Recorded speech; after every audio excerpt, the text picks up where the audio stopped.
Schönen guten Tag zum Custom-Made Water Cooling System. Wir müssen heute mal ein bisschen Hand anlegen. Der PC verstaubt immer recht dolle. Ich bin Dr. Heftig. Custom-Made Water Cooling Solution. Das ist so ein bisschen meine Firma auch. Und ja, wir sind jetzt hier unterwegs mit Stativ. Können hier roundabout können wir hier richtig geil abgehen. Hier ist der Kupferblock. Der,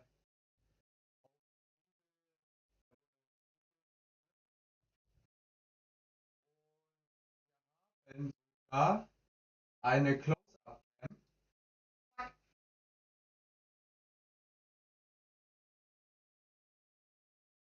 damit sozusagen man das vollziehen kann.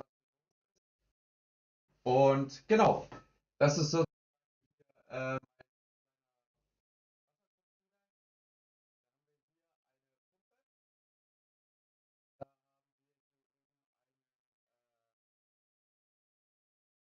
also hier Kasten. Hier Verhältnisse.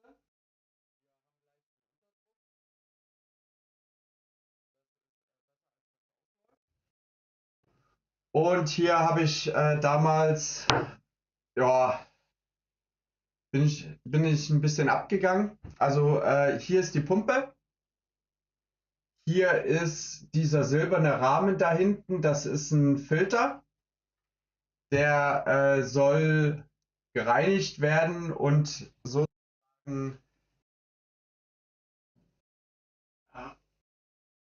sozusagen hier auf die Seite, damit man das sozusagen sehen kann, weil wir haben hier eine Seitenscheibe, also da kann man Schluss auch durchgucken.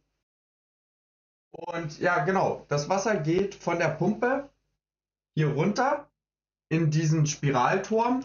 Den habe ich damals selber gelötet, da war ich ganz stolz drauf als Student noch. Von diesem Spiralturm gehen wir da hinten auf diesen kleinen Kasten, auf diesen Wärmetauscher, der ist für die North Bridge zuständig. Von der North Bridge gehen wir, das ist ein bisschen peinlich, aber ich wollte ehrlich sein, gehen wir hier auf einen SSD-Wasserkühler. Das scheint wohl komplett bescheuert, übertrieben und nicht notwendig zu sein. Ja, und wie man erkennt, hier sind Kupferrohre verbaut mit solchen ja, mit Schraub-Press-Fittings. Genau, und wenn wir aus der North Bridge kommen, gehen wir hier in den Wasserkühlungsblock von meiner AMD RX Gigabyte, RX 6700 XOC, also 12 Gigabyte. Obwohl die eigentlich 10 oder 8 hat. Die hat sozusagen noch ein bisschen Luft nach oben. Und wenn wir hier ist der Eingang, und wenn wir da jetzt rauskommen, gehen wir in den CPU-Kühler und aus dem CPU-Kühler kommen wir hier hinten wieder raus. Ah, das ist alles schwer zu zeigen. Ne? Auf jeden Fall sind hier viele Rohre, sind hier viele Absperrhähne. Ähm, und das ist ja ein, weiß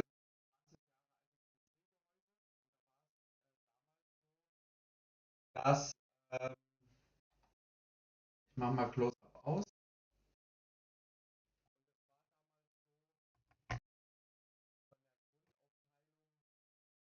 Das Netzteil immer oben war.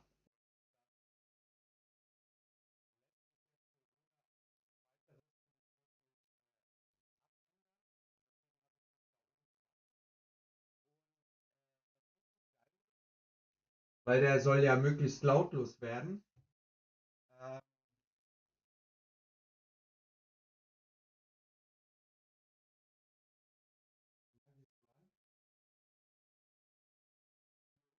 ist es verschlossen. Die ziehen ja normalerweise von unten die Luft. Und hier hinten habe ich einen Luftkanal gebaut, sodass das Netzteil die Luft von außen anziehen kann und auch wieder von außen dann also wieder rauspustet, ne? Hier sehen wir ja noch vom Netzteil, dass hier kommt die Luft raus und hier kommt sie rein. Und weil warme Luft nach oben steigt, macht es sogar Sinn. Genau. Und wenn das Wasser aus dem Kühlkreislauf herausgekommen ist, geht es hier oben lang in meinen Ausgleichsbehälter. Das ist aus einem alten Durchlauferhitzer der Kessel sozusagen. Habe ich hier aus Eiche noch eine kleine Brieke gebaut, also eine Halterung. Genau. Und wir haben aber große Staubprobleme hier. Das möchtest du dir nach 2 Wochen. Also das ist wirklich schlimm, weil ich hier mit Öfen heiz, Pipapo. Ähm, die Idee, erstmal diese Spirale soll hier unten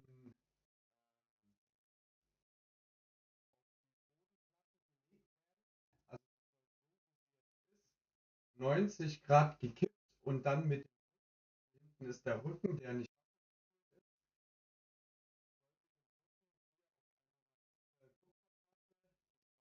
werden.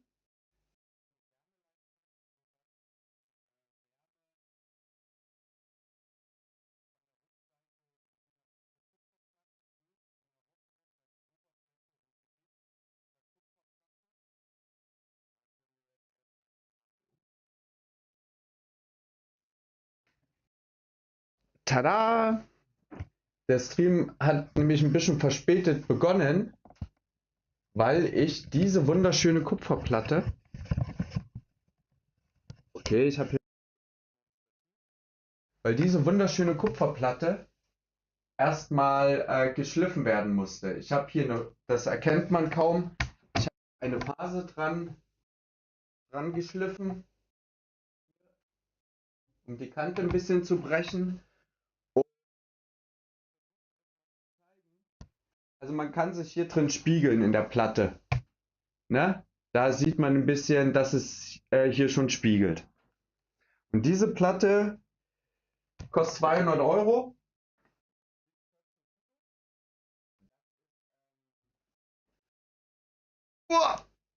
Das ist feinstes Elektrodenkupfer. Und die Idee ist, dass diese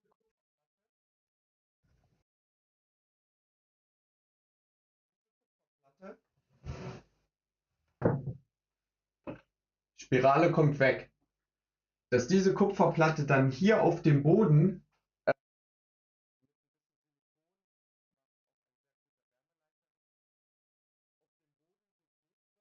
und der PC heißt der Steinklotz, weil der gesamte Innenraum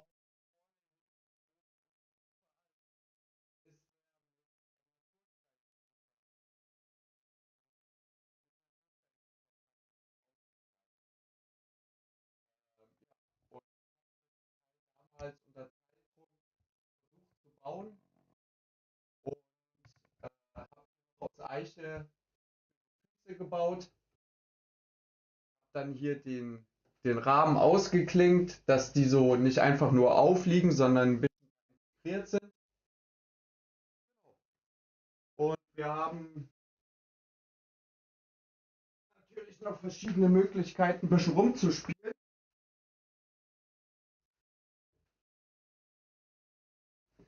Das wäre zum Beispiel die Seitenscheibe für den Computer.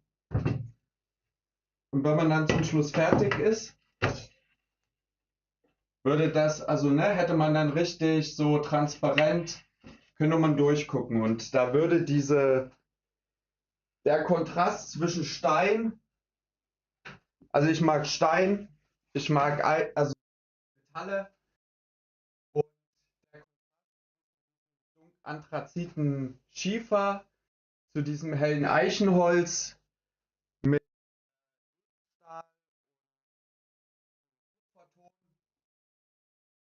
Das gefällt mir einfach. Das ist super. Da sind wir dabei. Dass mir die CPU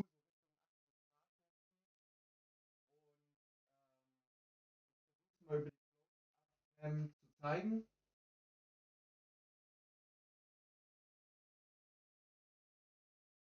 Äh, so eine Wasserkühlung.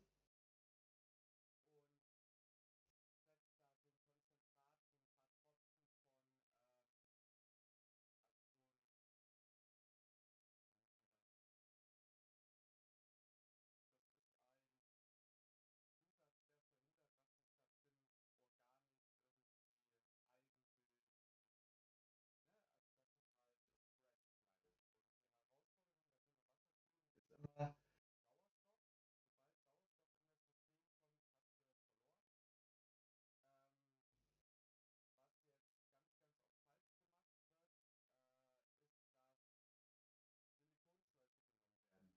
ja, Silikonschläuche sind aber, also da diffundiert, da kommt Sauerstoff rein. Und deswegen habe ich damals Kupferrohre, damit das sozusagen 100% sauerstofffrei ist. Und ja, ich weiß nicht, ob man es hier oben sehen kann. Dieser helle, dieser kleine helle Bereich, das ist so Glipper, der dort in der Strömung irgendwie mitgezogen wird. Ja, das lässt sich jetzt alles nicht zeigen. Auf jeden Fall ist höchste Eisenbahn geboten, hier das Teil mal auseinanderzunehmen und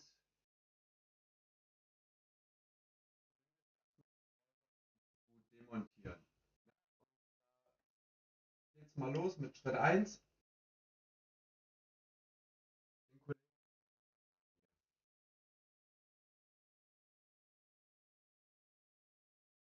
Den 4 Sekunden Knopf drücken,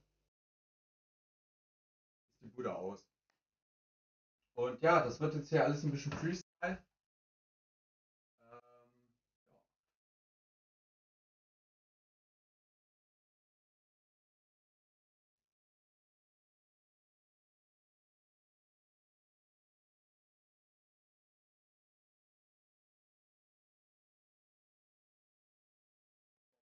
aufeinander hier.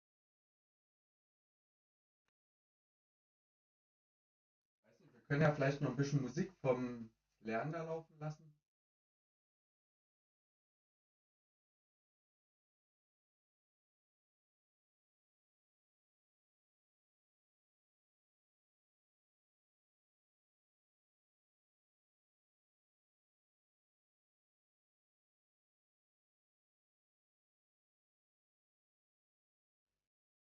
Der macht ja auch immer sehr schöne Musikstücke.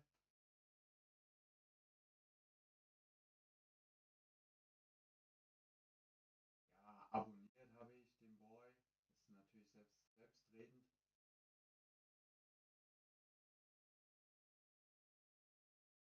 Jetzt gucken wir mal, ob er hier eine Playlist für uns vorbereitet hat, dass wir hier nicht permanent irgendwie so switchen müssen. Machen wir einfach mal an. Verklagen wird er mich nicht.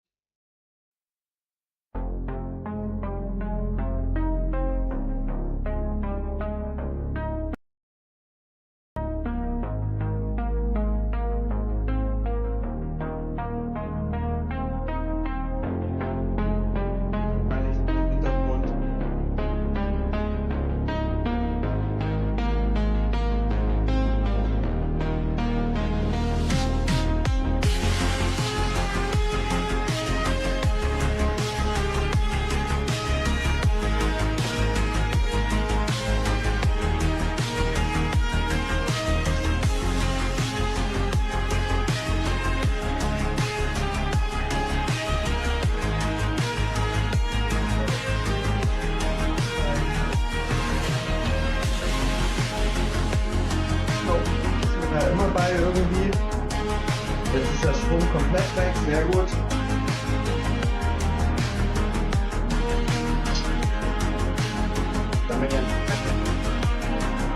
Ablaufschlauch.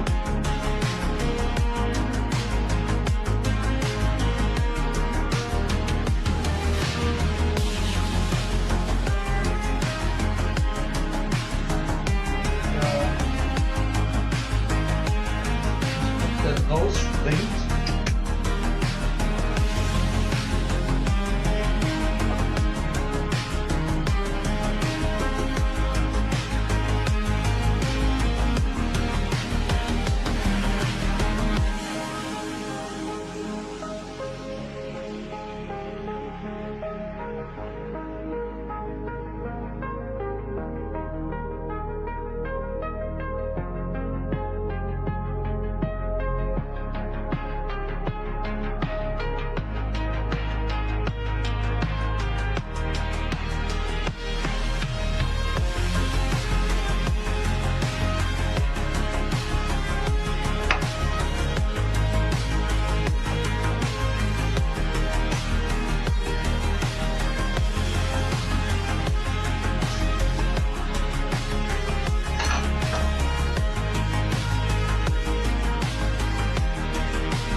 Ein bisschen knapp hier, braucht man ein bisschen Pressure, ein bisschen Strength.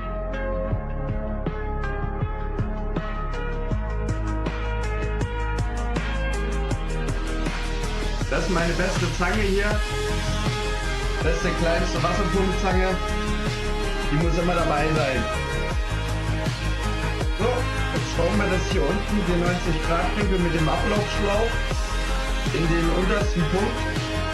Normalerweise macht man sowas ja auch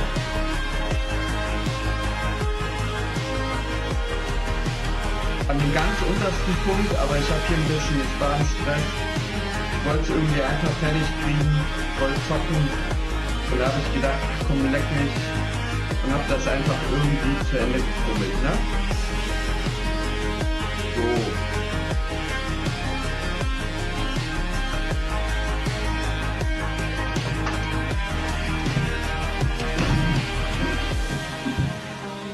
Der Schlauch natürlich viel zu kurz.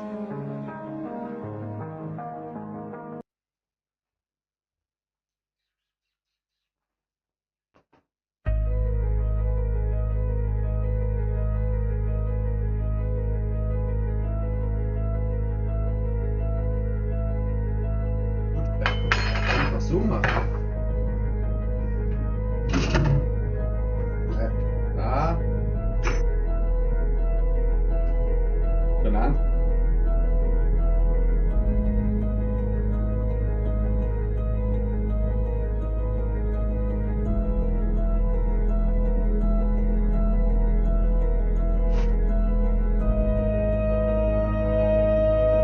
Zur Sicherheit hier nochmal ein bisschen Blattpapier dazwischen getüdelt, damit es nicht links und rechts irgendwo spritzt.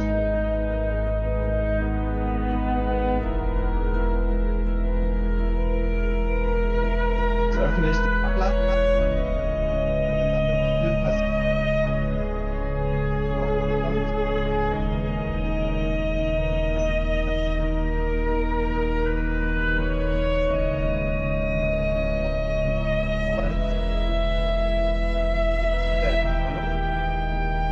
Und jetzt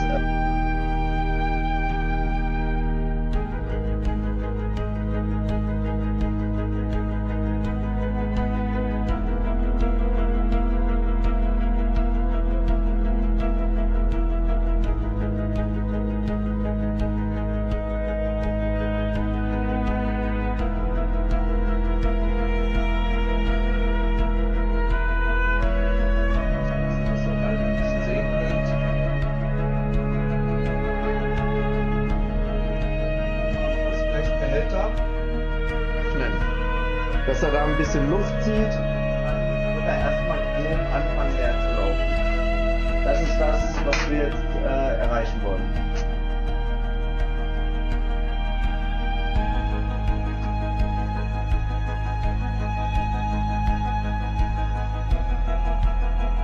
Ob wir hier zufällig schon den... Ja, sehr geil.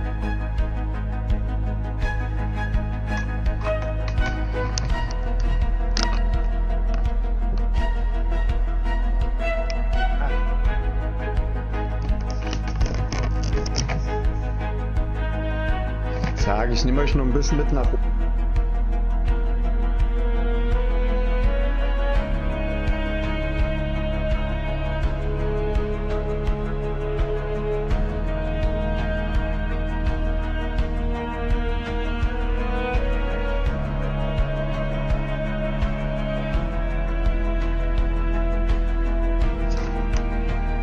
Herrschaftszeiten.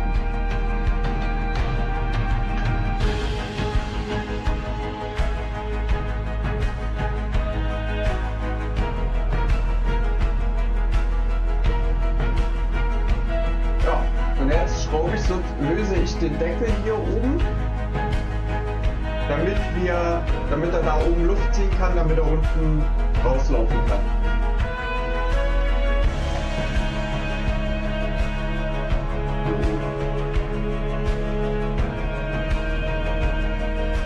Immer gegenüberliegende Schrauben lösen, damit sich nicht irgendwie nichts so gut verkantet.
Bei sowas niemals mit Akkuschrauber, ne? Ich hoffe jetzt hier oben die Sachen weg.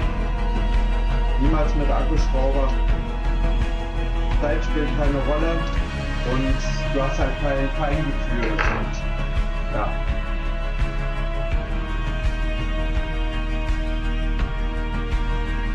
Die Schrauben, die ich hier losschraube, sind übrigens Titanschrauben. Einmal im Leben wollte ich auch Titan verbauen. Die waren nicht wirklich, die waren genauso teuer wie Edelstahl oder minimal teurer.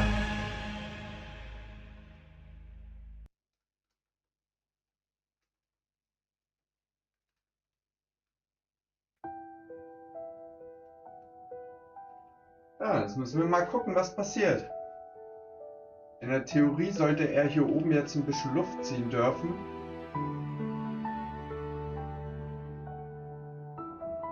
So, jetzt hat er Luft gezogen hier. Jetzt bräuchte ich natürlich noch einen dritten Mann.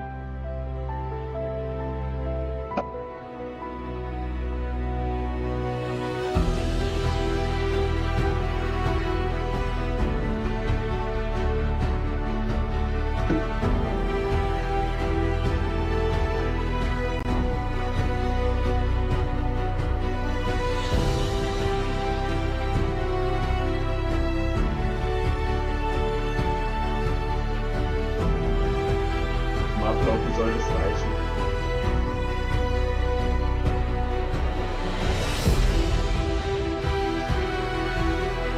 Habe ich hier hinten noch einen anderen Abschubkran?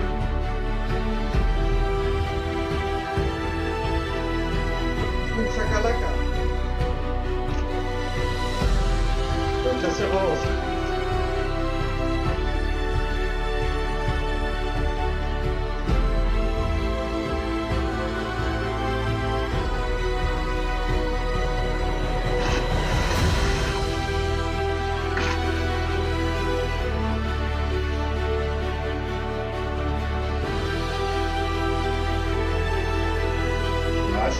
es aber nicht.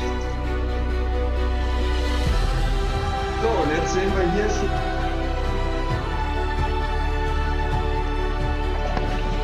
Die ist ja raus. Ach, warte, Freunde. Ich bin jetzt nicht so der Kameraprofi.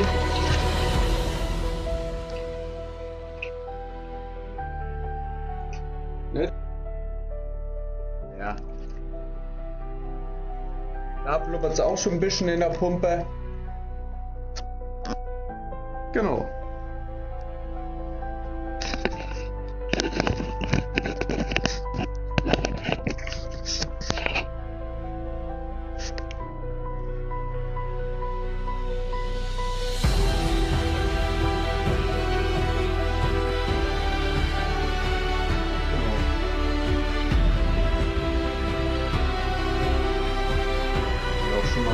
Gerne demontieren, was hier alles nicht wirklich zu sein hat.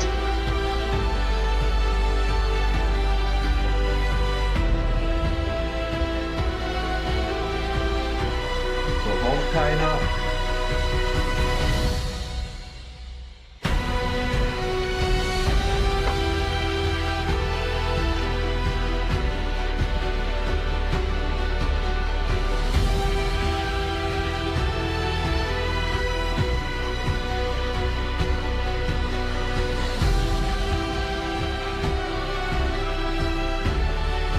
Modulares Netzteil, Straight Power, da haben wir uns damals gegönnt, nur vom Feinsten.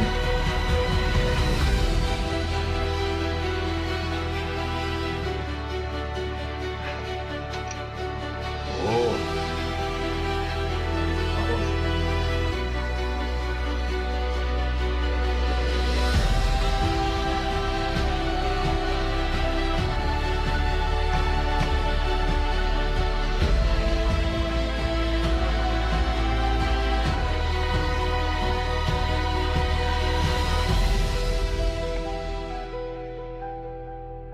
Ja, und jetzt könnten wir, also so oder so wird es ein bisschen eine Sauerei.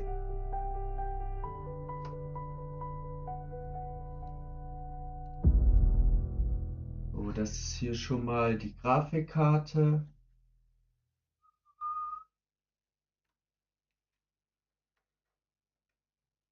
So.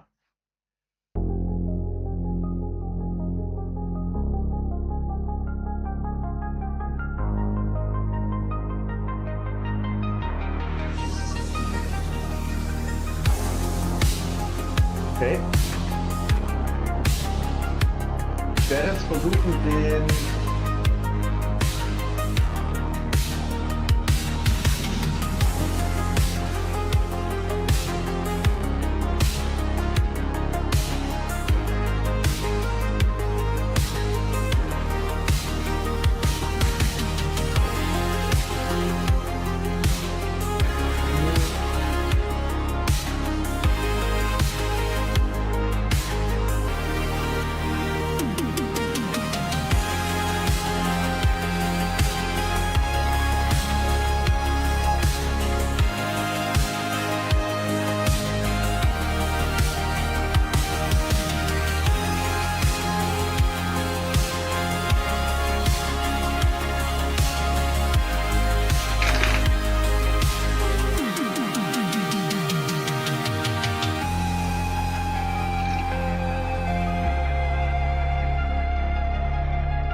kurz hier ein bisschen rumblasen.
hier unten schon kein Wasser mehr drin? Wird weniger, ne?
Erstmal hier unser Gold retten.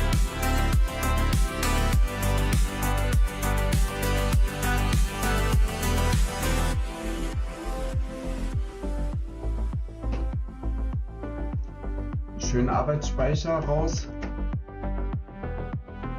Kannst ja auch mit Gold aufwiegen heutzutage.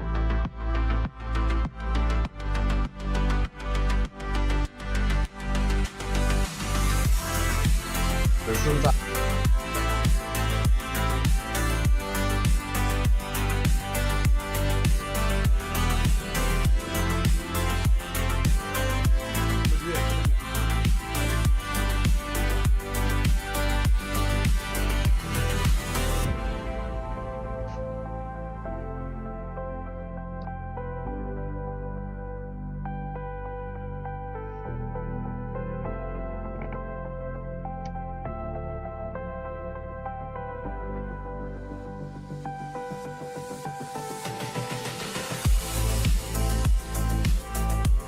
vielleicht bräuchte.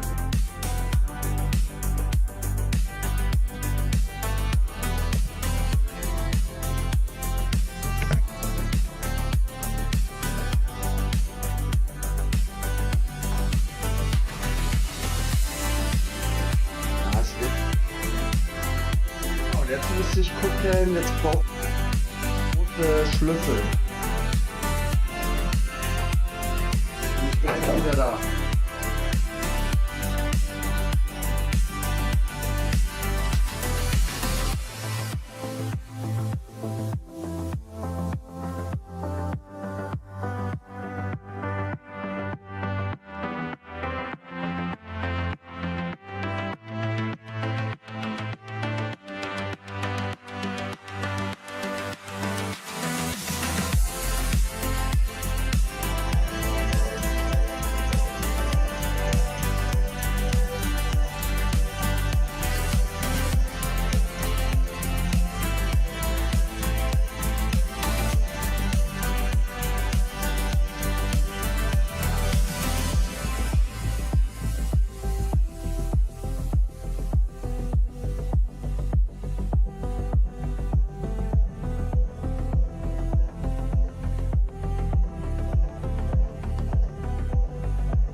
mal einen kleineren nehmen.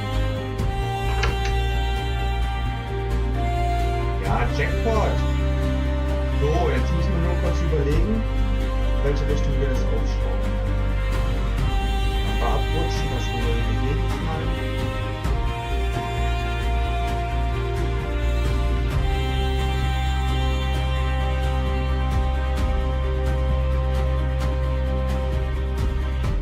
Das ist mir noch ziemlich fest.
Beim Absaugen keine Kratzer gibt.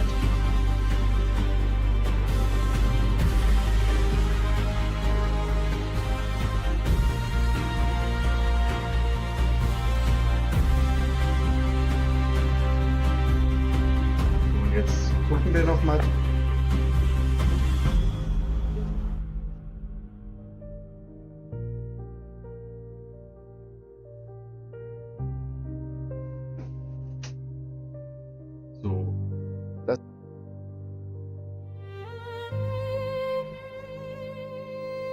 Hier Außengewinde und hier kommt das Rohr rein.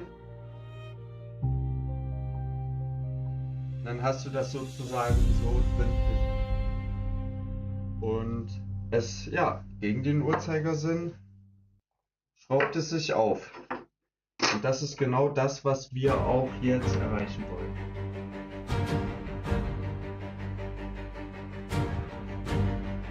Das sollte ein 17er sein. Der auch.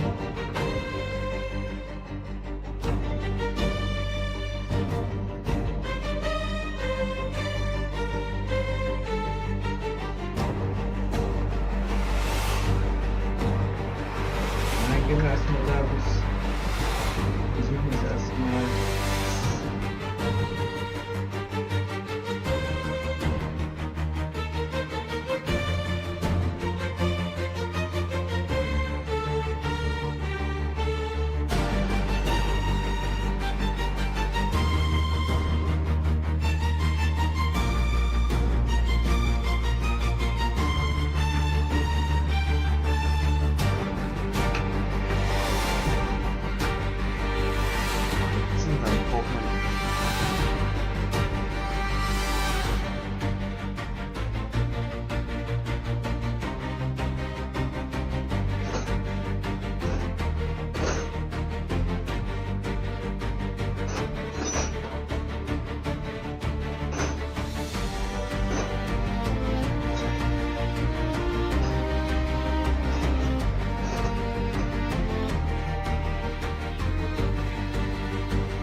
Kraft anwendest, dass sich dann verkantet und das ist alles Plexiglas. Also die Kunst ist es, die Schraubverbindung so zu lösen und anzuziehen, ohne dass es sich dabei mitdreht. Jetzt mal ganz einfach gesprochen. So. Ja, eins nach dem anderen, oder? Gehen wir hier oben ran. Das ist halt alles frickelig, ne? Es ist PC. Da.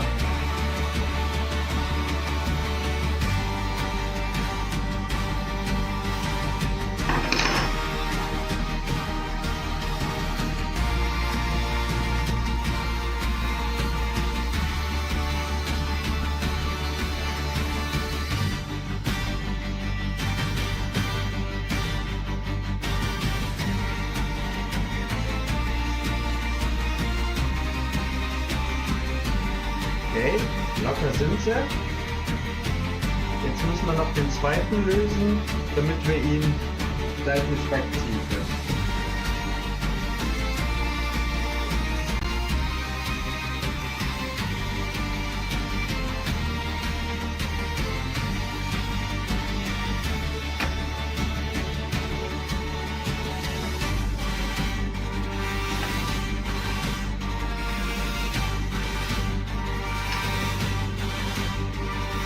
Erstmal die Grafikkarte retten wir.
Da ist.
Hm,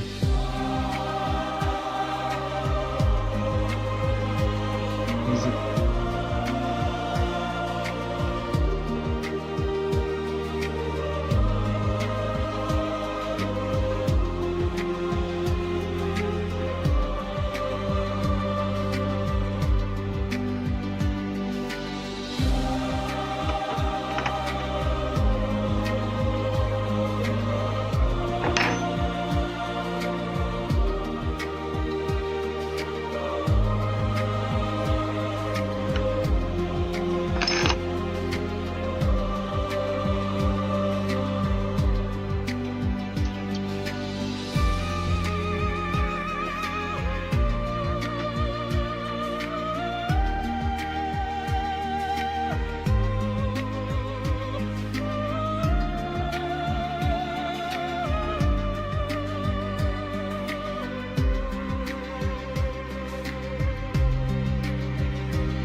Ja.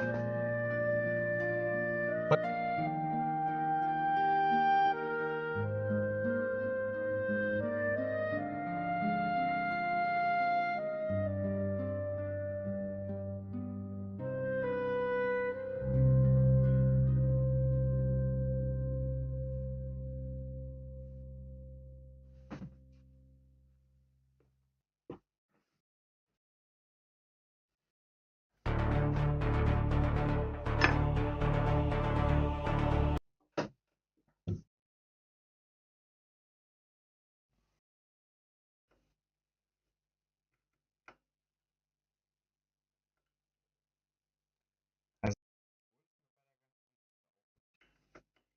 muss ich ja sagen, am Boot ist nichts mehr schief.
Ah, der sitzt aber auch fest, ey.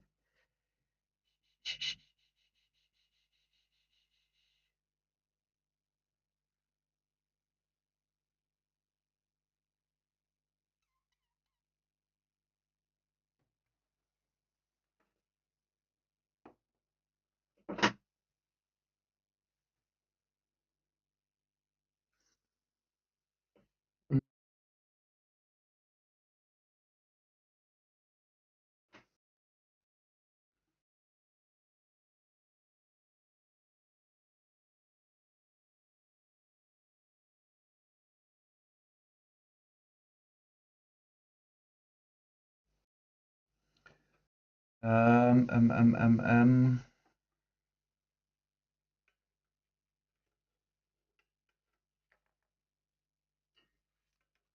Willst du mir da jetzt hier nicht wegbrechen oder was?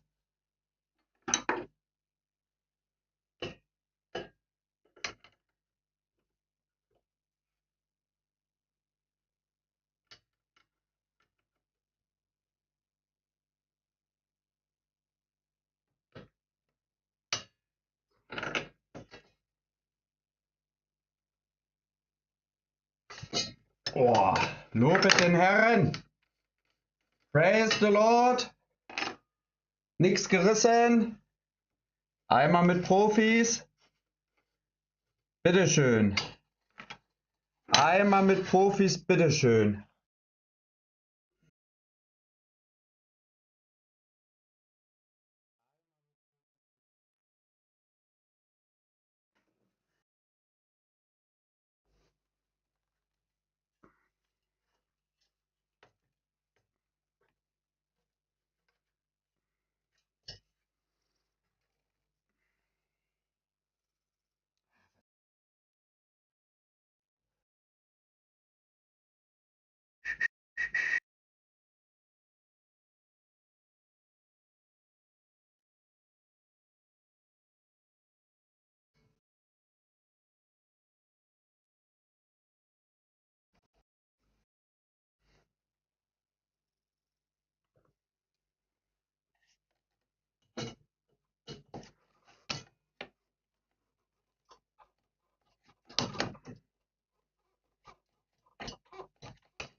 Hm.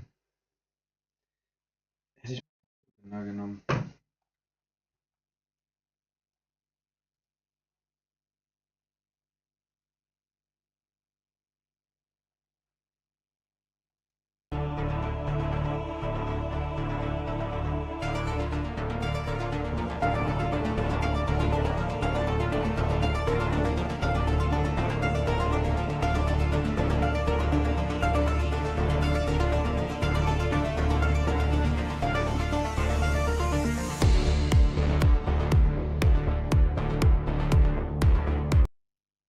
Wildcard line, you're on the air. Hello.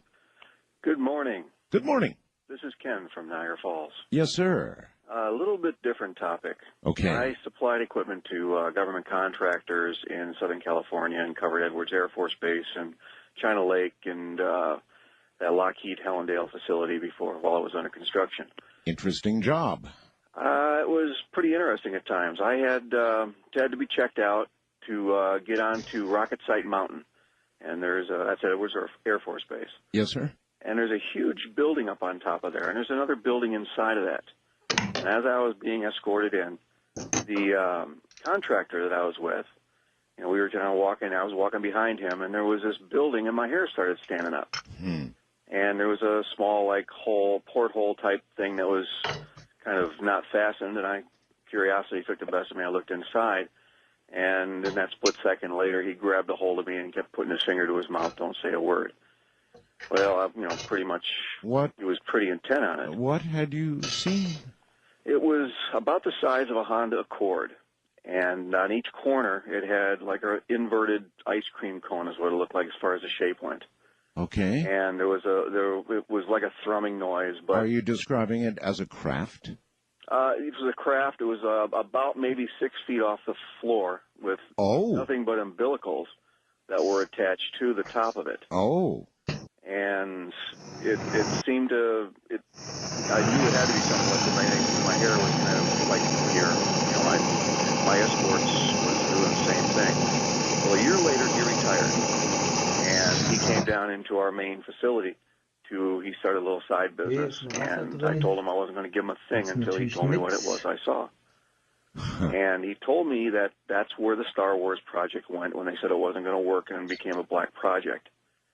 He said these things, there's about probably 40 or 50 of them up Hab ich das there. damals hier reingekriegt, And sag the way mal. he described the way it was Ist im propulsed eingebauten was Zustand if you take your verlötet. hand in a bathtub and pull your hand forward half into the tub, whatever's behind it's pulled into it. He said this thing projects a hole. And it projects it up, forward, back, or whatever. It can't be manned because there's no way that anybody could stand the velocity. And then falls toward the hole. It falls towards the hole. Yes, It falls, got it. wherever that hole is projected is where it falls. Got it. Heard that description of propulsion Also previously müssen wir Blasen. from, actually, I think Bob Lazar, something very much like that. Well, I saw this in 1989. And at that time, he said there was probably, Hier. I think he said kurz there was an. 45 of them or 48 of them or something up there. And he said, and that's So, just, he said he couldn't talk about it Drehen or wir uns anything hier else. hin. And, you shouldn't really say Machen wir anything unser about it either. Eimerler. Well, I'm surprised you got that close, but it Brauchen wir gar sounds nicht. like you really had that experience and really saw that, and I really Nimm mal believe das you. Gläsel hier. But to hide something in plain sight would be probably the best thing to do, and there it sits on top of that mountain. Absolutely. All right, thank you. Of course, I'm sure you wish you'd had the brownie with you at the time, but If I could have had those pictures, I'd be in the Enquirers all over the newsstand. Good morning, sir. very little time. But what's up? I was just letting you know that I'm calling from the darkness of Washington, D.C. Our nation's capital, yes. I've been working in the government for quite some time, and one of your callers did touch on a very important topic, Edwards Air Force Base. Oh, yes. He stumbled on something that we're going to be working on here for quite some time. He's found our new propulsion systems, basically, for spacecraft. And you know this from whatever it is you do in Washington?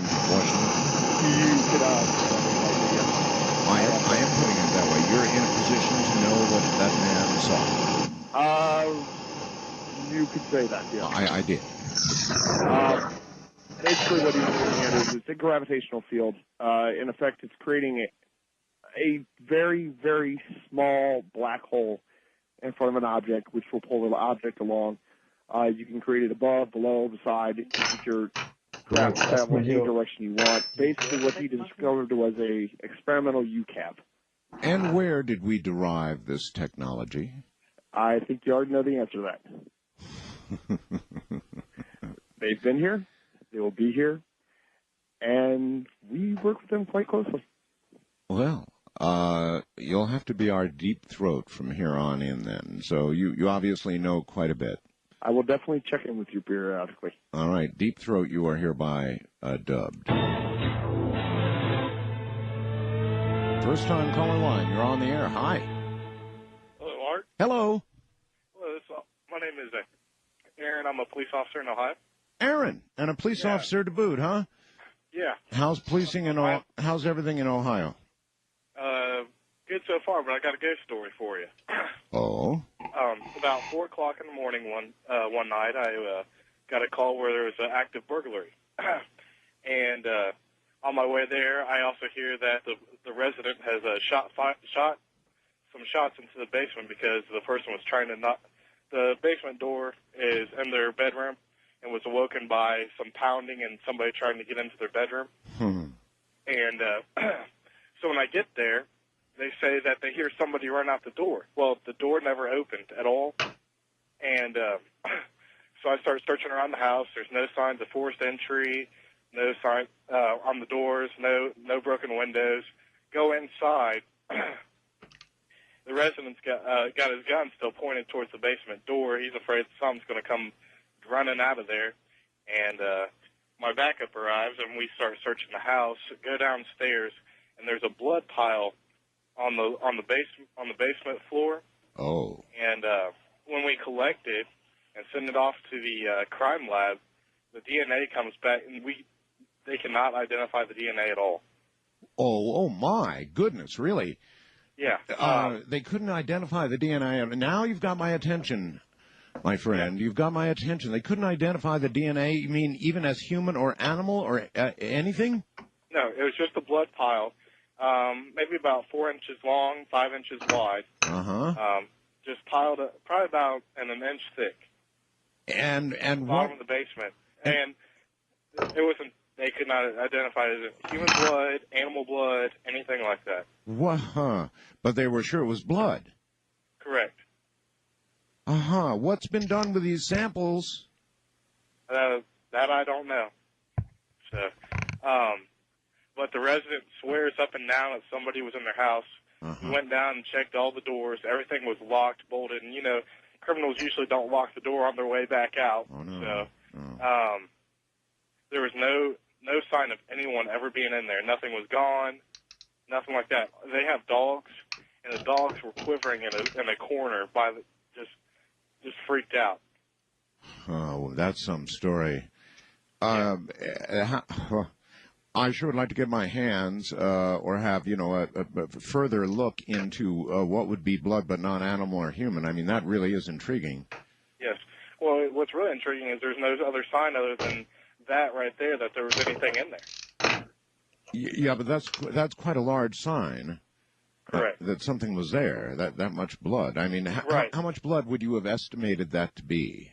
Well, like I said, it's about 4 inches long and about 5 inches wide and about an inch thick. That's quite a bit of blood. Yes, it is. But like, there's no way that anybody could have got in or out.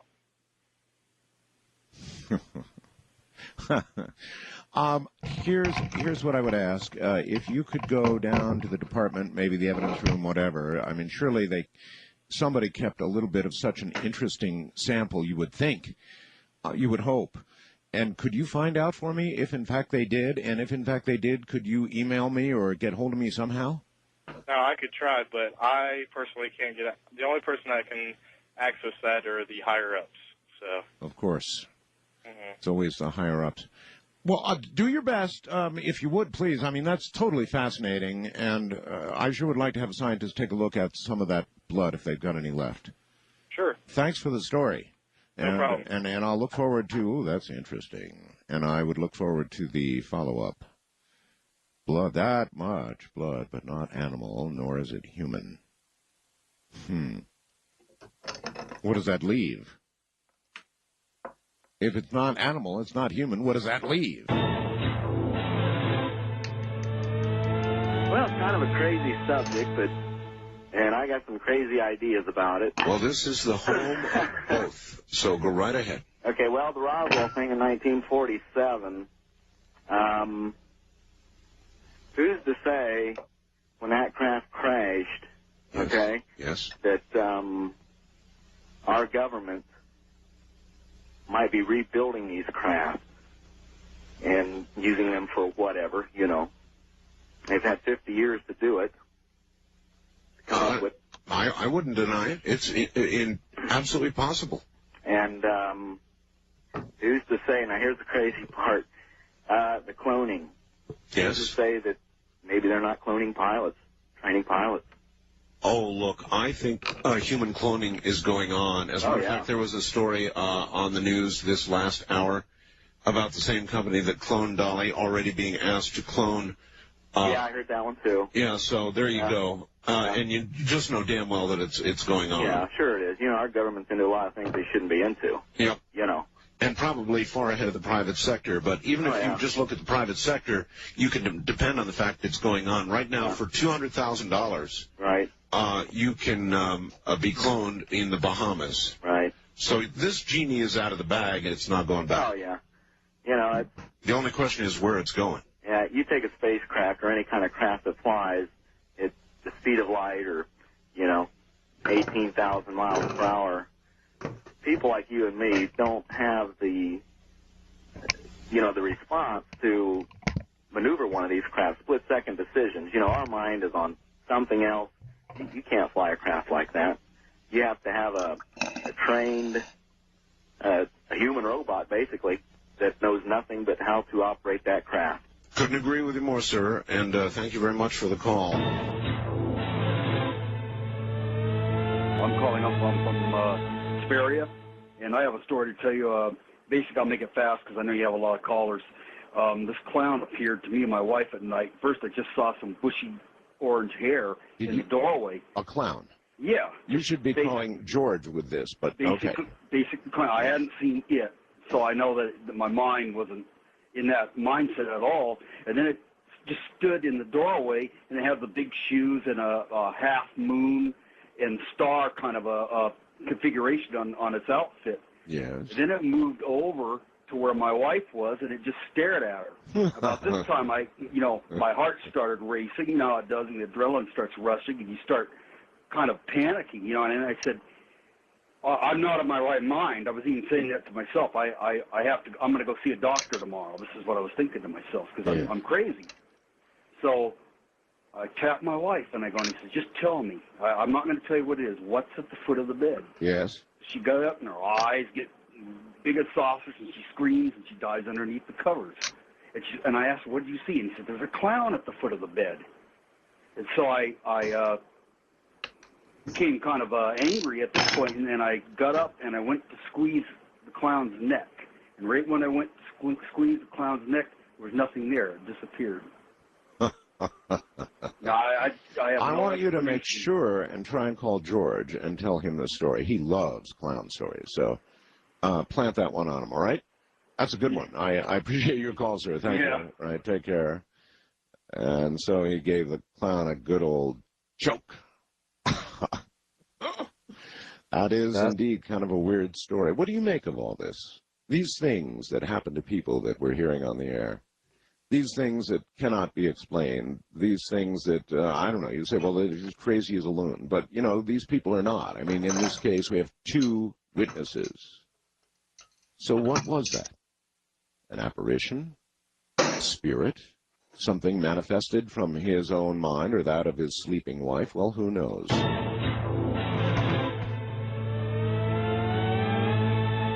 Hello? I'm calling from the U.S. That's all I can say. All right. A few months ago, I had one of my tech sergeants call in. He was guarding faculty, if you will. And, he asked me to call in. He was guarding a faculty? Let's just say he was guarding something that you guys are looking for. And he convinced me about 2 weeks ago to call in. I'm his commander. I'm post commander of this faculty. And it took me a while to get on with you guys, but here I am. You keep saying faculty. Do you mean facility? If you will. Okay. And what is it that your facility does? Well, let's just say I'm looking at something right now that wasn't made in this world. Well, all right, then why don't we go ahead and why don't we go ahead and describe it, whatever it is, or is it beginning to take off as we speak? I hear some weird noise. 1979, order came down to terminate an unidentified flying object. We terminated it. All life was hunted down and terminating within 24 hours, as per the order. And we recovered what was left of the craft. And So, jetzt versuchen wir hier mal das Schutzglas von dem Filter abzunehmen. Well, let's just say it's about 280 foot long, probably about 150 feet wide, and there were 17 occupants on board, and it was deemed fit for the human race that we exterminate with extreme prejudice. The life forms on board. We, with the technology that we had at the time, we froze what was left of the occupants on board. You froze them? We froze them. But I had one of my tech sergeants call in a few months ago. Yes. I believe he talked to a George Norrie. I believe that was his name. That's the information I have, yes. And they told him to go to a public library, try to get in contact. I kind of dissuaded him from that. I said, we don't need to do that. Like I said, this is something I think that the people need to know about, and it's come high time that we all realize that there's life out there elsewhere. A lot are good, but and you are guarding it. Well, I'm in command of this whole facility. I see. And about, I guess it was 19 months ago, we gave the president a new briefing on the project. You did. President Bush. We have a $17 million budget on this base. Yes, would that be President Bush? Yes, it would. Uh-huh. We gave him we told him that we were asking for an additional $24 million a year, and he told us he was cutting our budget by half. Oh, not a good idea when you got a big secret like that. Well, not just that. The reason we terminated these people was the total amount on board, and in order to terminate them, which we ended up doing, we ended up losing about a quarter of our people, which is, I'm not going to say, but it was a lot of people. Well, we so you terminated with extreme prejudice. In other words, how did you kill them? I can't say. Oh, yes, you can. No. How did you kill them? Big whack over the head or what? Well, let's just say that how we killed them would offend a lot of people. I won't go no further than that. We ended up taking them out. You reached down their throats and yanked out some vital alien part. Sure, if you want to say so. You know, I'm not sure I'm buying all this. You understand that? Oh, I understand. I mean, that's mass, for one thing, that's genocide. Why did you kill them? Well, let's just say the way that they took out our people so quickly and so efficiently. Yes. We used 2 tactical nukes to bring down their vessel. 2 tactical nukes. Now, don't you think that we would have noticed that? Oh, yeah. Did you hear the little thing I read from Thomas in Canada? The government is lying about Osama, terrorist threats, nukes, 9/11. Yes, I did. And so forth, because they need to put fear into the people. Are you in general agreement with that? I am. I think that there is a use of fear, and the entire war on terror is nothing greater than the anomalies in the way that they scrutinize people at the airports. It's not an effective way, and we still have huge holes. And then, of course, we have massive holes in our border, which pales in comparison to, or the airline problem pales in comparison to how many terrorists can walk across the border with loads of explosives. You mentioned Roosevelt and the attack on Pearl Harbor. You have mentioned that you think our government's lying to us about Al-Qaeda and the whole business. Let's test it a little further. Do you think the government lied to us about 9/11? I certainly think that they're withholding some crucial pieces of information, and we have to ask why. For example, that ad that ran before this latest session talked about the 9/11 anomalies. There are some huge ones that the U.S. could easily uncover and explain to the public. For example, on the Pentagon crash, which has tremendous anomalies, they confiscated 2 videos which showed the crash, and they've refused to make them public. You know, if it really is according to the government's version, I mean, why not just let us see the videos? There was a lot of people contend that a plane did not hit the Pentagon. Are you one of those? No. Something obviously went in and crashed into the Pentagon. I think it's very problematic that the Boeing did that kind of damage. The Boeing was clearly there.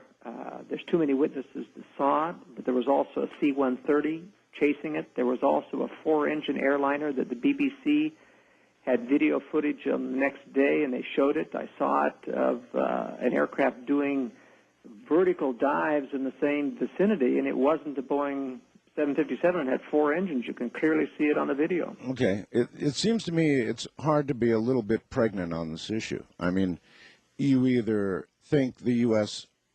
Orchestrated this, if not ordered it, which a lot of people think. I'm not one of them, but a lot of people think that. So you kind of either lean in that direction, or you have to recognize that it was a perfectly executed terrorist act that came off virtually flawlessly. And that's quite a bit, you know, for an organization that you say ain't much. So it's like one or the other. And you can't that's exactly the anomaly I'm working with, Art. I mean, if they could pull off that kind of precision with people who couldn't even fly a Cessna aircraft and who can't penetrate the borders and do the most minimal normal terrorist act, that's a contradiction that I can't... Well, what road does it lead you down, Joel? Well, it leads me down the road that there seems to be, at best, as I talked to George Norrie on Coast to Coast last year, it seems to be at best that there was some facilitation, some looking the other way. For example, one of the biggest anomalies of the... You mean just like Roosevelt? They saw it coming, and they said, meaning they, our government, said, okay, we need this, scare the hell out of everybody, so we're going to let it happen. Is that what you're saying? That's a possibility. Now, let me tell you, I mean, one of the biggest pieces of evidence that simply cannot be explained by the events is the large pools of molten metal in the bottom of the ruins of the World Trade Center. Yes. I mean, there's only one way you get those huge pools of metal, and that is you use thermite burning charges inside the huge 42-inch or square pillars that are in the bottom of the Trade Center. That didn't happen with airplanes. Somebody had to pack those with charges. The building was shut down the week before for major maintenance. Whole sections of the buildings were cleared out. Okay, then there's only two possibilities, Joel. One is that Al-Qaeda was even smarter and more adept and more infiltrated by a giant margin than we even imagine when we're talking about 9/11 as we understand it, right? They'd have to be to achieve what you're talking about. Or, Joel, it was an inside job. Yeah. It has to be one or the other. And I'm just saying that I can't believe Al-Qaeda can do that kind of sophistication, and they can't do anything more with open borders. I mean, it's just too big of a contradiction. So I'm leaning in the other direction. Leaning. But this is one where I don't know how you can be a little bit pregnant. Either you think that we were in on this, that it was some sort of inside job, that we knew about it and let it happen, something that awful. I refuse to believe something that awful, but, you know, I know that opinion is out there, and it sounds to me like you're leaning toward that. Well, you know, I try to be an objective researcher on these things, Art. Let me tell you, it's almost like the JFK assassination. The longer time goes by, the more people come out of the woodwork and say, look, I was carrying the photographs of JFK's autopsy when the wife in the casket came in the front of Bethesda Naval Hospital. He was already in our hospital when that casket came in. Now, those are the kinds of evidences that say, wow, the government's just plain lying to us. And the longer we go through this, the more evidence comes out that the government's lying. And I have no illusions, Joel, that our government does lie to us, and I have no illusions. I know we are propagandized. However, I haven't taken that leap, that Roosevelt leap, or that 9/11 leap that a lot of people have taken. I think that what happened on 9/11 is what seemed like it happened. They crashed airplanes into these buildings. I mean, clearly the airplanes did crash into buildings. We have lots of video of that.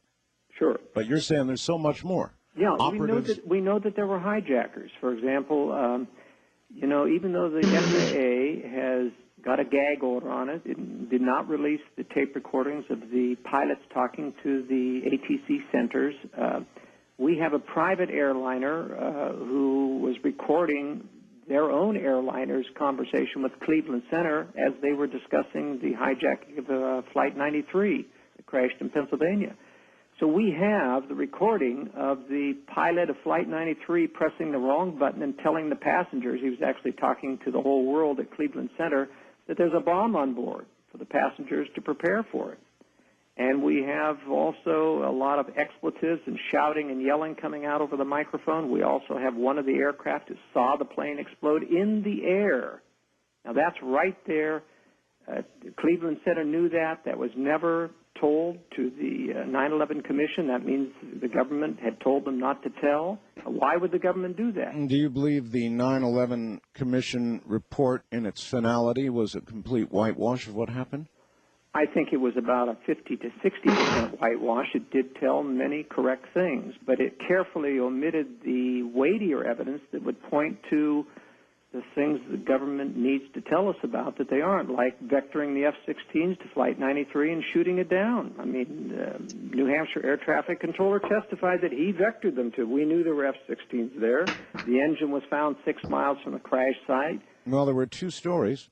One story was the heroics of the passengers of Flight 93, and the other story, told more quietly behind the scenes, is that it was shot down. Right. You're saying it was shot down? Absolutely.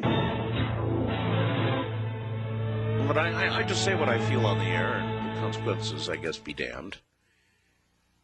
George W. Bush, I am sure, is a fine man.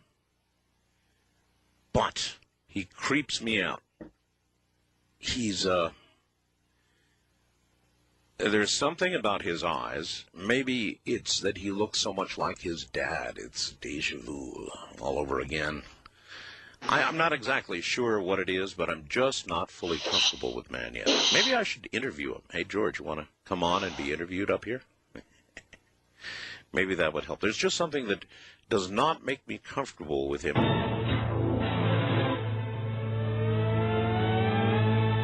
Hey, Art, let's talk about the NRA. All right. I received a letter a couple days ago, and wait a minute. Have you called before? You have. You're not allowed to call again on this line. I've never called before. Oh, Art. you've never called before? No. Oh, okay. All right. Anyway, the NRA. Yeah, I received a letter a couple days ago, and I got to reading it, and the content made me, as a member of the NRA, kind of look like an idiot. You know, it's almost like they're afraid to say, to come out front with members and tell us exactly what's going on. They run about things, and it's difficult to explain, but they don't treat you like a grown-up. You know what I mean? No, I don't. Exactly what did it say that made you feel like an idiot? Like I was friends with a guy named Jim Baker, and I've never even met him before. What? Yeah. Oh, you got a letter from the NRA saying you were friends with Jim Baker? Absolutely. Who's Jim Baker? I don't know. I'm not exactly sure. But anyway, the letter... This sounds a little too strange. Why is that? Well, because why would the NRA write to you about being friends with anybody? Okay, I'll fax you the letter then, Art. I've got your fax I'm number. just asking you a question. I'm not exactly sure why.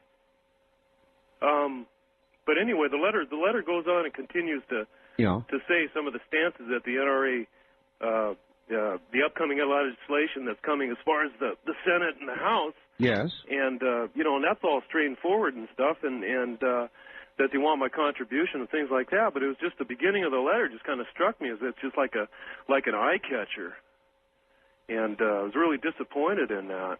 I like everything else about the NRA. I'd like to see LaPierre come on your program, but I think until they start treating their membership with letters, like these, you get these doomsday letters.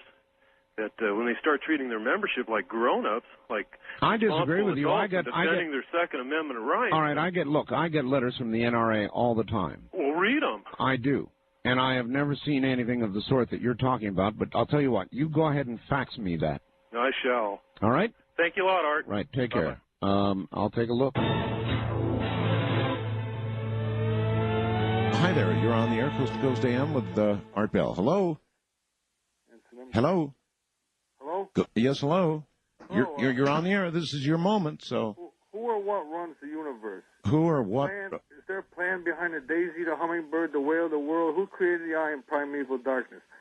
I've been listening on the phone. I've been on the phone since the last 3-4 calls. Well, who are you tell me, who were you talking to when I picked up the line here? What do you mean, right now? Yes. I'm talking Art Bell right now. No. When I picked up the line, you were chattering away to somebody, not me. Who was that? What do you mean? You've been on the line. No. I know what you mean. No. But when I picked up the phone just now and said, "Hey, you're on the air," you were chattering away to somebody at that moment. No, because I've been on the phone with your last 3-4 callers. I've been. I thought there was, I thought. No. I don't know if you could hear me, but I was talking anyway, and I thought they could hear me. I see. So you thought you were on the air the whole time. I see. Well, you're No, I knew I wasn't on the whole. I mean. Okay. Well, then you were just rehearsing then. I don't know, you're putting me on the spot here. You were talking to yourself. Fine, sir. Go ahead. What is it you want to say? Well, I believe I saw Virgin Mary. I believe I saw a ghost in 1977, around that time. I believe I saw my mother's ghost, and she's still alive. My father died in '98. I believe I heard his whisper a week after he died. And I believe I was in a comatose state of mind for a little while one time, and I believe I seen a black-haired Jesus Christ appeared in a coma to me. Lots of your stories. I've been talking for a long time. Too bad they didn't all record. I thought in case I thought it was all. Forget what to say, that you have it all on tape or something. You could tell me what I was talking about if they, so I wouldn't miss anything. But all right, listen, I got to scoot. I appreciate the attempt and all the things that you apparently have seen, and even all the things we didn't get to hear about because you were doing them 4 to 5 minutes before I arrived on the line. But you've apparently seen quite a lot, and who are we to say that you did not? A wildcard line, you're on the air. Hi. Yeah, Art. Hello. Yeah, I was talking to you earlier about Billy the Kid. You told me to hold on. Yeah, I did. But go ahead. Billy the Kid. What about Billy? Okay, well, there's supposed to be, there's a sheriff of Tobacco County. Can I say his name? Well, it's not necessary. Okay, well, anyway, he's a sheriff of Tobacco County, yes. And he's getting a court order to exhume the grave. It's been on the news all over the country the last couple of weeks. And I think the reason why they're doing it is because there's always been people that were close to Billy that claimed that was not him, that Pat Garrett killed, that the whole thing was staged so the Calvary and everyone else would quit looking for him. Really? Yeah, I wish you could get the sheriff as a guest on your... And so the sheriff is asking for the body to be exhumed so they can straighten out whether that's really the body of Billy the Kid? Right, because apparently they're getting the DNA from his mother. Really? So I think she was buried in Silver City, New Mexico. And then there's 2 guys that claim to be Billy the Kid in 1950 when they were like 92 years old and getting ready to die. Right. Well, did you know about that, Brushy Bill Roberts? No, I didn't follow the story, but that's fascinating. Okay, now, did you see the movie Young Guns and Young Guns 2? Yes, Young Guns I saw, yes. Okay, well, in Young Guns 2, it starts out in 1950, and this actually happened in 1950. This 92-year-old guy comes out of the desert, and he met an attorney, drives up in a 1949 Chevrolet, and he's getting ready to die, and he wants to go before the New Mexico governor to get the pardon that Governor Wallace promised Billy the Kid in 1881 if he would turn state's evidence against the bad guys, the Lincoln County War. And he had several older people that identified him, the real Billy the Kid, but he was not given his pardon. So anyway, I guess they're trying to settle this once and for all, but I wish you, and I think there's a lot of your listeners out there, would wish that you could get the sheriff of Tobacco County as a guest on your show. All right. Suggestion noted. Has anybody noticed that Westerns are coming back? Have you noticed, in fact, with a vengeance? All of a sudden, we're beginning to get Westerns again. I think it's great. You've seen the one on HBO yet? They kind of hope to follow up The Sopranos with their new hit. Oh, gosh, what's the name of that? Ramona's going to come in, rushing in here any moment now and tell me. At any rate, Westerns are definitely... What was that? Yell that again? I get a yell 6 seconds later, Yes? Deadwood, thank you. That's the HBO hit, Deadwood, and I've yet to decide about it. There was a fair amount of gratuitous violence in it. However, there was a fair amount of gratuitous violence in Deadwood. We have a unique history in America, don't we, with our Old West? There is, I suppose, the samurai warrior in Japan might be a parallel of sorts. But, I mean, it is certainly our American Wild West, and Deadwood was right in the middle of that, does have a very, very unique history. And, of course, I'm in the Old West right here, in gold mining country, actually. Before this experience, I was agnostic and probably more atheist than agnostic. I lived in L.A. in 1980, in Manhattan Beach specifically, and we had a party around Christmas, a few days before Christmas, and the easiest quickest way to get to Linwood, where the party was straight down Imperial Highway. Well, if you go down Imperial Highway, you go through South Central L.A., which is a pretty rough part of town. Sure it is. But I left during the day, so I wasn't too concerned. Well, when I left, there was a little bit of fog in Manhattan Beach, not much. I drove all the way there, no problem. Went to the party. Left about 2, and it was the thickest fog out that I'd ever seen. I've lived in Frisco, up and down the coast. I mean, you couldn't see 20 feet in front of you. Been there, yeah. Yeah. So I pulled in this restaurant parking lot and sat there, kind of waited out, I guess, and it wasn't going to go nowhere. So I took off, and I'm going down Imperial Highway, and it was, you're doing like 20, 30 miles an hour. There weren't too many cars on the road, but I was following one, kind of following his taillights, and then he pushed on his brake lights, and I noticed that there was a red light on, the stoplight. Mm-hmm. So I'm sitting there, and I noticed a little movement in the rearview mirror, and then I looked over suddenly to my left, and there was a guy standing there, and he had a blue bandana around his face, and he looked at me, and I was like, oh, boy. You mean like a highway robber? Yeah. And he says, yeah, can you give me a ride? Oh. And I said, sure. And I'm thinking, well, as soon as he gets in front of me... Excuse me, you said sure? Sure. A guy with a bandana on his face, and you say sure? Well, what are you going to say? Oh, well, all right. So then about that time, he reaches in and shot me right in the chest. He shot you? Well, that's why you don't let people with bandanas in your car. He didn't get in the car. He just said that for whatever reason. He just said that and then he shot me. And it landed right under my heart. The bullet. Blood started going everywhere. So by this time, the car was gone in front of me, and I took off, and I was trying to remain calm. I didn't want to go into shock or anything, and I'm thinking, wow, blood just splitting out. And I made it. I was going to try to make it towards home. I'd have never made it. But I'm driving down the road, and you know all these signs that say emergency room that you never pay attention to? You were seeing them. Yeah, you were paying attention. Well, not really. But this big beam of light was shot right towards this sign. I would have never seen it. My head would not have shown it, would not have lit it up. This big beam of light. Lights up. My God. Went up. It said emergency room, and it had an arrow going to the left. This was like an Imperial in Wilmington, and then going west. It was Martin Luther King Hospital. If you're going to get shot or stabbed, that's the place to go, because they got a trauma center on standby. Holy smokes. What's your first name again? Steve. Steve? Yes. That's an incredible story. So you were shot. It was near the heart. How did you make out? Well, I drove. I saw the sign, and I thought, well, hell, that's probably a pretty good place to go right now. And I drove down there, and I parked right in front of the double doors and went crashing through. And that was the last thing I remembered till I woke up.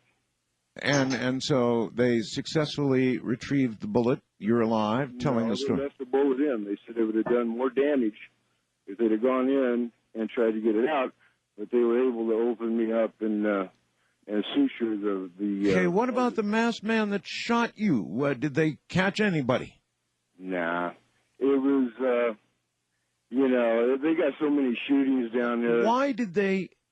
Why were you shot? I mean, usually it's a carjacking or something, right? I had a brand new Chrysler. Oh. And, all he would have had to done was say, hey, man, I want your car. Yeah. Point the gun at me, and I just thank God he didn't shoot me in the head. But, when before, just an instant before he shot me, he turned his head to the left like he didn't want to see the blood. Yeah. He was going to pull me out of that car, leave me right in the middle of the highway, Imperial Highway, and jump in my car and go. And I've often wondered what he thought when he saw me driving down there. He probably thought he missed. Yeah, he probably did. If I hadn't seen that sign with that big beam of light that came out of nowhere, I would have never made it. I'm with you, Steve. All right, that's an incredible story, man. Thank you. Yes, sir. Yeah, take care. That's an incredible story. Shot in cold blood. And for no, well, I guess probably as part of a would-be carjacking or something. Wow, what a story. And a beam of light down on emergency room to the left. I wonder who does the intervention. Don't you? Who is it intervening in those kinds of cases? Who would that be? Would that be an angel? Would that be a relative of yours now passed on? Would that be God? Many possibilities.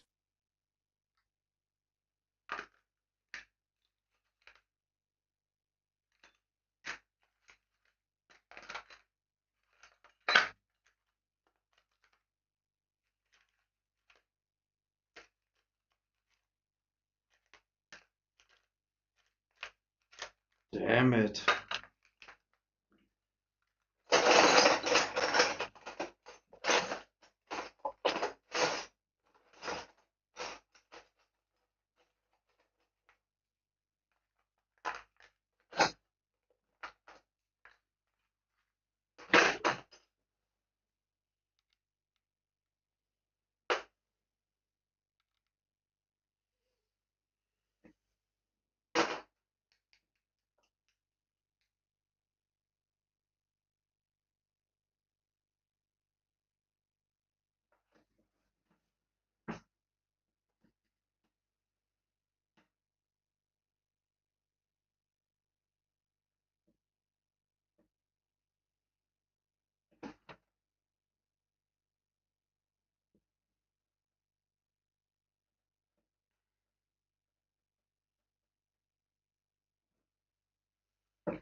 Damn it. Hier passt keine, oder was?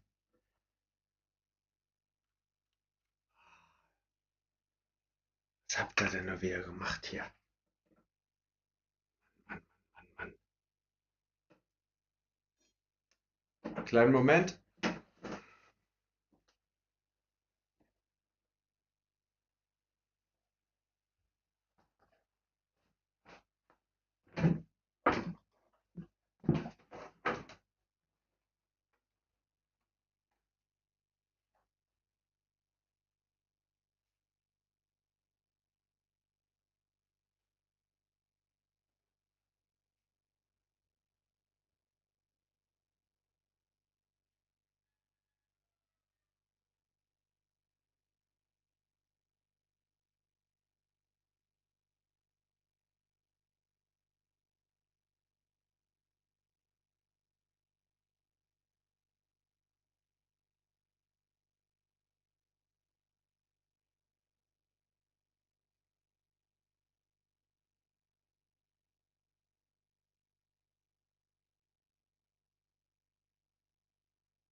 damn it.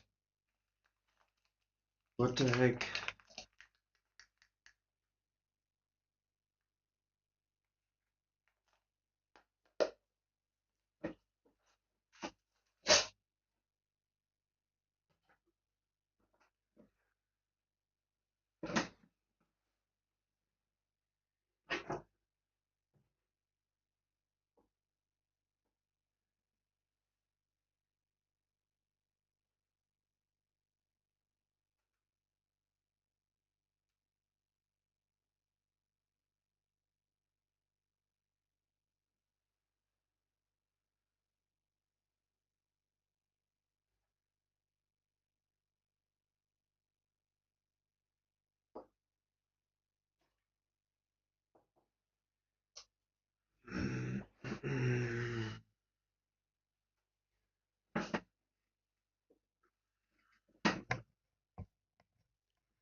Ja, ich beende erstmal den Stream fürs Erste. Ich denke mal, morgen geht's weiter oder vielleicht heute Abend. Genau. Ich bin jetzt erstmal bedient und habe eine ganze Menge schon weggearbeitet. Unsere Kupferplatte ist fertig.